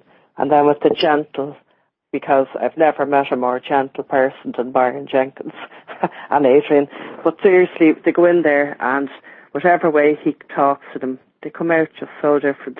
You just see the stress falling away. You see their faces just, we always have to have a huge big box of tissues in the little office, because people are so relieved, like Ken is saying, that there's somebody who understands, somebody who doesn't judge them, no matter what it is, somebody who will help them to help themselves. Because, that's the other thing. You can do so much to help yourself, and people have to understand that. Just by taking it on, people come in and, they hand over all their paperwork and they go, I can't look at it. I don't know how to deal with it. It's frightening me. I dread the postman. I dread the phone ringing. And sometimes you just say to them, look, read it. Look what they're accusing you of. They said that you did this, that and the other. And they might go, but I didn't. I did this, that. Well, write it. You put that down now in writing and say, well, no, that's not true. They didn't say that. And, one case I remember, one of the saddest stories I ever heard was a woman who, she got into trouble because she lost her job and she came to an agreement with the bank that she'd pay so much. Now, she didn't realise that she had broken the contract, as most people didn't. And she had agreed, say, to pay $700 a month. And she put her whole wages went in, 4 children. And in the first month, the bank took the whole wages out of the account. So she rang up in a panic because she'd no other money. And she was told, oh, so sorry about that. We won't do that again. The next month came and they did exactly the same thing. So at this stage, she was, in a terrible panic. So the next month, she just left the exact amount in they were to take out. And then they defaulted her. There's so many of these kind of stories. Like, it's not always that people, couldn't afford it. A lot of people were led into this as well, by banking errors or, so, like, it's really people understanding that they're not always to blame and that, you have to remind them gently that we did have a financial collapse. They did bail out the banks. They are paying this 42% debt for the next 40 years, as will their children and unborn children be. And you have to remind them to stop being so hard on themselves. Yeah. They didn't commit a crime. Debt is not a crime. They're not a criminal. They're only trying to live their life like anybody else. There's never been a person walked in and said, you know what, I just don't think I'll bother anymore. Sure, no one is paying their mortgage anymore. I'm just not. Like most people, they're sitting there in disbelief going, I can't believe that, I never thought about it that way. And I think that's what the banks have capitalised on, the fear and the ignorance and the blind panic of people trying to do the right thing and finding that even when they do the best they can, it's still not good enough. And then they're absolutely shocked when they're told we are going ahead with the repossession order. Yeah. And it's cold and it's clinical. And can you imagine having, starved yourself of everything extra, trying to meet a debt and then being told your home has been taken away from you? Yeah. It's that, you stand in a court with people and they're saying, well, I'm paying $1,800 a month. And they're told, well, it's not enough to pay your mortgage. And they don't understand. Sometimes they are only paying arrears and the other end is shooting up, they're only paying interest and the arrears are shooting up. Like, people don't understand that half the time, and then they come out with a repossession order in their hand and they're saying, oh my God, what just happened there? And I mean, that's even worse, It's, I know it's double jeopardy. Yeah, no. Martina, you're talking about the positive there. I know that over the last 2 months, that we saw two separate people actually telling the registrar that they wanted to hand the keys of their home back. I followed those two people out. I know that they haven't lost their homes now because they have gone to the hub and they completely. Oh yeah. Yeah. Well, I mean, they are fighting for their homes. Well, that's the thing. You should never, if you're unsure of what to do and you're ever being handed a repossession order in the court, the best thing that we've ever seen happen in the courts is where people just say, look, I don't consent, I want time to file a defence. It's just a last minute thing that seems to work from what we observe in the courts. That's what we told people when we were down in Trim. The first thing when you go in, and there's a number of issues that we could go into there. We have about 5 minutes left. I just want to get a quick take on your opinion and Ken's opinion on the Hillary and the Trump selection. I won't say election, selection. Ken, give us a quick sum up of what you think. All right. Well, basically, look, I'm not going to say whether I think Trump is good or bad for America, but I'll tell you, Trump is change. People wanted change. People were prepared to queue up at polling stations and get change. Now, we know that Donald Trump has promised. Oh, You there, Ken? And Cat is gone, is he? I think we lost him there. Is he? Is Yeah. Ken there? I can't hear him anyway. No, he's still there. Yeah. All right. You there, Ken? Yeah, can you hear me? I'm here now because I was trying to somebody was trying to phone me there, and I had to. Okay, yeah. Go ahead, yeah. 42% of the white population in Middle America are living in poverty. So they have had enough. They actually queued up at the polling stations because this man offered them change. Now, they made change happen. The people made change happen. So whether Trump is actually going to be good for America or not, well, only time will tell. We have Irish politicians saying that, they're not going to take business out of Ireland. How do we know? How do they know? We can only wait and see what happens. But the one thing that we did, or that the American people did, was they stood together and they made change happen. And we can do the same thing here. And just to finish up briefly, you're talking about good stories. We can't forget that this Christmas there will be 2,200 families, including 2,400 children, living in homeless accommodation this Christmas. We have our health service in absolute, crisis. We have this situation, the mortgage distress situation is total crisis. If you look at this, basically, we do not have a good story. The whole country is in crisis. Simple as that. Yeah, I know, but again, I think it's going to be down to people power. The people can make the change, but we have to wake up to it and then make the change. Yeah, we have to encourage people to get out there, stand up, go and bloody vote when you have, because 60% of people voting is not good enough, because most of those will be bloody Fianna Fáil or Fine Gaelers or Labour, and some of them Sinn Féin. We need the other people to get out, the silent minority that will complain but do nothing about it. We need to encourage them to get up and make this change because the power is in their hands. Of course. Martina, what do you think of the Hillary and Trump election? I don't think they voted because they particularly liked Trump. I don't think they particularly cared, but I think what it was they had no choice but to vote for him. He was just change, plain and simple. I have statistics here. In America in 2015, 42.2 million Americans were living in food insecure households, including 29.1 million adults and 13.1 million children. 13% of households were food insecure. 5% of households experienced very low food security, and households with children that reported hunger at a significantly higher rate than those without children, 17% compared to 11%. So I think that basically, the crash in 2008 has had a huge global impact anyway. But I think they voted Obama in thinking that there would be change and that things would be restored. But I just think it's down to people waking up on social media, basically. People are not the fools they once were. They're not as compliant as they used to be. And they're beginning to realise that, there's, members of the establishment, if you like to call them, there used to be kind of what would you call it? There was some level of fairness at different stages. Yeah. But nowadays it seems that, the greed has gone beyond the bounds now, and, certain people are getting wealthier and most people are getting poorer. Yeah. That's basically what it all boils down to. And it's a bit like the worker bees. The worker bees are doing all the work and they're not getting the dividend. And,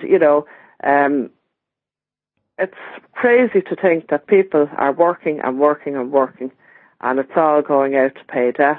Yeah. And when that quality of life, it's a bit like you've heard of Maslow's hierarchy of needs. People need basic food, heat, shelter and security. They don't have it anymore and they're getting angry and they're getting frustrated. And the Trump thing and the Brexit situation really just mirror that. It's a start. Maybe that will happen in Ireland. Again, it's the whole waking up process. And that's what we try and do here at OYM, to wake people up. Well, listen, Martina and Ken, thank you very much for coming on and telling us what's going on. Much appreciated. Yeah. We're going to get on. Remind people about the meeting next Saturday. It's vital. It's urgent. Yeah, well, no, that's okay. We're going to get all your details now. I'm going to pass you off to Steve, and Steve's going to get all your details and anything that's going on. You let. Well, listen, if let anyone is sitting there tonight terrified of facing court, or if anybody needs our help, please don't hesitate to call us. We're on Facebook, or you can email, although I would advise you to ring, because we get so many emails, it is absolutely impossible. We are the Hub Ireland. We are free. We never charge. And if anybody tries to charge in our name, it is not the Hub Ireland. Our phone number is 018349118, and we survive solely on donations. We do not take a wage. We are volunteers. And any money we get goes to the running of our very moderate office. And we also have, a fund for people who are in dire straits and need help with legal papers and stuff like that. And that's it. And thanks very much for having me on. No problem. Thanks, Martina. Okay, thanks, Martina. Thank you. And Ken, some final words from you?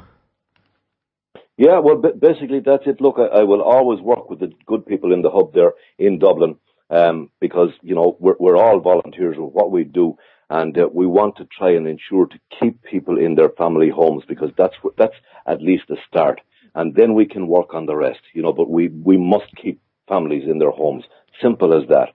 And that's basically about it. And I would like to thank yourself, Steve and Alan, for having me on tonight. And, thanks very much. Brilliant stuff. Well, guys, keep up the good work. You're doing brilliant work. I'm sure all of us together, we'll make the mainstream media redundant by using the alternative media, and we'll get the word out there. And if anything needs to be said, you guys contact us and we'll get you on. If there's a message, even if it's only 20 minutes or 15 minutes, to put a message out there, please contact us and let us know. Again, thanks for coming on. Much appreciated. Just stay with us there for a minute. We're just going to go off to a musical break, and we'll be back after this. This is Open Your Mind Radio on OYMradio.com, UnitedWeStrike.com and PeoplesInternetRadio.com. Okay, I don't know if there is a starman waiting in the sky, but you never know. Great information there from Ken Smollen and Martina. It really does beg a belief that, the one thing that angers me, and I just have to say this very quickly, is that you have ordinary people getting together to try and help ordinary people who are being screwed over by the system. And the best thing that the system can do is, rather than kind of go, you know what, okay, you got us, put their hands up and go, yeah, we are screwing you.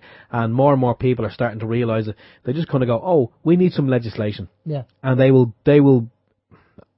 I can't say, well, this is my opinion, not that of OYM or Alan or anyone else, but, I wouldn't be surprised if brown envelopes changed hands and legislation was rushed through very, very quickly, and the banks even had they had full knowledge of exactly what was going to be in. They probably wrote it. Probably wrote it themselves, yeah. Yeah, they probably wrote it. And look, it's down to us, folks. There's not going to be a saviour coming from anywhere. It's down to us to all make the effort and take the energy to try and help out as much as we can. And I'm sure there's a hell of a lot of OYM listeners out there who are doing it. And I know you are doing it, because I've been in touch with a few.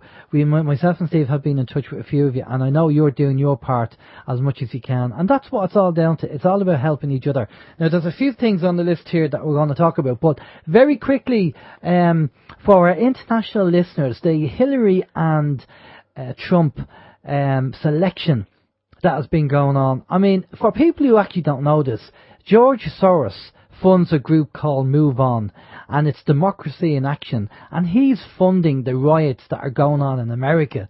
So for our American cousins across the pond, will you try and wake up these people and give them a good shake and say, will you ever cop on and realise that you're being played by a billionaire? It's all a scam. And look, even if Trump, okay, I'll give him some credit on a few things, but he's part of the game. He's going to be part of the game. But if it helps wake people up, 47% of people apparently didn't vote. Maybe that's a good thing. Maybe because they know it's all rigged. So that's part of the wakening up process. And we did say that this year would be Armageddon, the year of waking up and the revealing of information. And that's what's taking place at the moment. So, what's your take on the whole selection process, Steve? Honestly, I personally believe that, as a lot of Americans do, it's a sad day when you're told anybody can be president, and all of a sudden then your selection or your whatever, it boils down to two imbeciles. I suppose is a nice enough word. It boils down to those two. And look, I'm sure, and I've spoken to a few people from the US, and basically they said, you're kind of looking at the two candidates and going, well, we know they're both bad. It's like having two apples in front of you, and they're both rotten apples, but you're kind of looking to see, is there, which one has, just slightly less rot than the other one, because you have to consume it either way. You don't have a choice. And that seems to be what it is. As I said to you, at the beginning, I personally believe that there is a little bit of magician's tricks going on, because I firmly believe that the speech that Trump gave when the voting came in and Hillary allegedly rang him and she said, okay, you've won, blah, blah, blah, and he came out and made the speech. I firmly believe that speech was for her. It definitely sounds like it was written for her. That's, again, just my own personal opinion. But as we have spoken as well, Alan and I, last week, and if Trump is a loose cannon, maybe there is going to be some radical changes and they need him there. But we also firmly believe that he could be brought into a room and shown some video footage of something. I'm not going to say what, but he could be shown some video footage of something happening, maybe an assassination, I don't know, and told, right, you're a bit of a loose cannon, you're kind of running off at the mouth. We just want to let you know, have a look at this, and maybe that will put things in perspective. And Trump could come out of that viewing room with a different set of morals. He may not be as feisty as he has been, and maybe he might just settle into the next 4 years and play the game exactly as he's told to play it. Yes, that's exactly. What I think. Right, just a couple of things before we wrap things up. The solar generator video is up. The part 2 is on our YouTube page. Check it out. See what you think. Again, thanks to the people who donated to OYM. It helps us buy the parts to build these, to do the tutorials, to show you how to do it yourself. If you watch the video and you're still confused or you're not too sure, email us. We'd be glad to help you and guide you and tell you what you need to do and where you can get the parts, because the whole idea is being self-sufficient. So check that out yourself. Now, next Friday, this Friday coming, is Steve's birthday. And Steve is now 50. No, it's not. I thought it was the 17th. Yeah, it's Thursday. Oh, it's Thursday. It's the 16th. No, Wednesday. Hang on. What date is today? Today is the 13th. Yeah. Yeah. Monday, Tuesday, Wednesday, Thursday. Right. 13, 14, it's okay. Thursday. Thursday, okay. Yeah. Well, happy birthday for Thursday. Thanks very much. Now, hang on a minute. Play happy birthday there. Okay, hang on a second. Right, here we go. What'll that do? Now, I have here in front of me is Steve's birthday present. I'm getting concerned now. And you need a pump to blow it up. No. Insert the 40 PSI. It's either a tire. Is it a tire for the car? Is it? It's a tire for the car. Oh. So, now, I was trying to get this last year for you, but because of the person involved lied on the eBay, I couldn't get it. So I said this year was determined to get it. Okay. So, happy birthday, mate. There you go. Okay. How are we doing for time? Yeah, well, very quickly. Right. Have I to open it? Of course, yeah. Okay. He's embarrassing me. Yeah, my partner and my son are here looking. Hang on, I have to get the sound effects.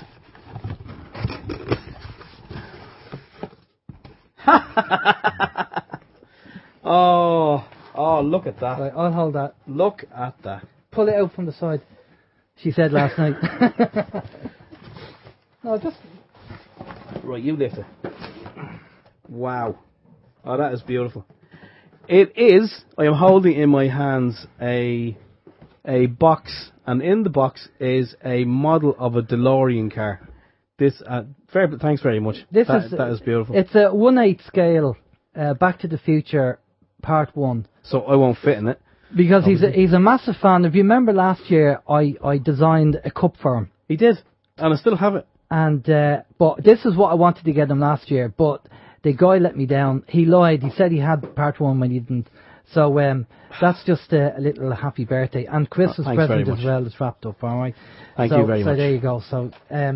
So anyway, next week we have James Plato from Media Monarchy. James does a regular spot with James Corbett, and James will give us a really good heads up on the whole selection process in America and what's going on there. So that's going to be very interesting as well.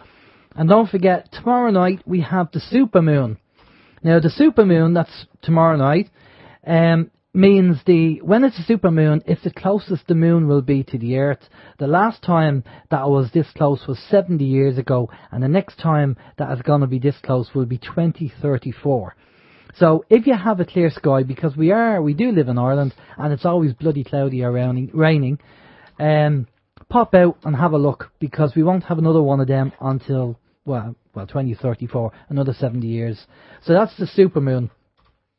So, as I say, on the solar panel, again, thanks for everybody who donates to OYM. I will say our funds are quite tight at the moment. So, if you do like if you like what we do, and you have a couple of quid, a few shekels, a couple of euros, by all means it'd be appreciated, because it means that we can get on and do the other videos and the projects that we want to get on. One of the projects that we want to do is wind turbines. And what we want to do is power the solar generators using wind turbines. You've probably seen the video that we did regarding the computer DC motor. That's another one that we're going to be doing. We have another fan that we have got in, and we're going to be doing another video of that. We're just proving the concept of free energy. So we have another fan that we're going to do another video for, and when that's done, we'll put it up there.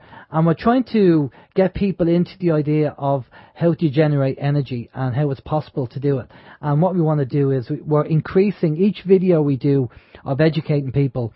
We're going to, step it up a gear, so you can see the process that we're going through to finally maybe end up building a wind turbine generator to charge the solar generators themselves. That's the general idea anyway. Or anything else. I mean, we've another couple of donations to make. Well, one more donation to make that we have to do as well. That's on the cards to be done. So a few things to be done anyway. So that's the plan of attack. So that's it really for the show. Thanks to Martina and Ken for coming on and telling us all about what's going on. We have a couple of other guests that are waiting on confirmation on. So as soon as we find out about them, we will be putting it up on the schedule. Keep an eye on the schedule. If you have any information that we need to know about, any links, anything like that, by all means send them over to us and let us know. Steve? Yeah, anyone who's a long-time listener of the show will know, I just want to mention this very quickly, because we were discussing it at home during the week and mentioned it in front of the children, just, to kind of clue them in, because it is getting around to that time where anyone lucky enough to have a job knows that it's going to be tight now for the next month or so, coming up to Christmas time, trying to fulfill the wishes and put a smile on your little children's faces on Christmas morning. But we have been supporting Aisling Lowe and the You Are Not Alone charity in Trim, County Meath. And Aisling is running a shoebox appeal this Christmas for the homeless. So basically what Aisling is looking for, if people will just get a shoebox and just maybe put some hats, gloves, something warm, maybe, I don't know, a bar of chocolate, and just something that will be given out over the Christmas period to people who are finding it tough and who are finding themselves homeless or on the streets. And maybe just to, I don't know, the season of goodwill, just let them know that somebody does care. And as I said, we also know that it's not just adults who are finding themselves in that situation too. We have heard from time to time that there are children also being evicted from the homes and finding themselves on the streets with their family. So if anyone, doesn't matter where you are, if that's something that you might be interested in doing, just maybe getting a shoebox, putting some Christmas wrapping paper on it and putting a few gifts inside. Doesn't have to be mega money, just whatever you can afford, maybe just something that would take the chill out of someone's hands, or take the, the rain away from the head of an evening. That would be fantastic. You can just check it out on Facebook. Just look up You Are Not Alone and you will see their Facebook page. Brilliant stuff. All right, guys, take it easy, stay safe. For myself, Alan James, have a good week, and we'll see you next week. Take care. Okay, for myself, Stephen George, stay tuned. If you're listening on PIR, I believe Vin may be up next. If not, there will be someone standing in. Our stream will be cut off now, and we will do it again next week. Great to be back. So, we'll see you all again next week. Take care. Bye-bye.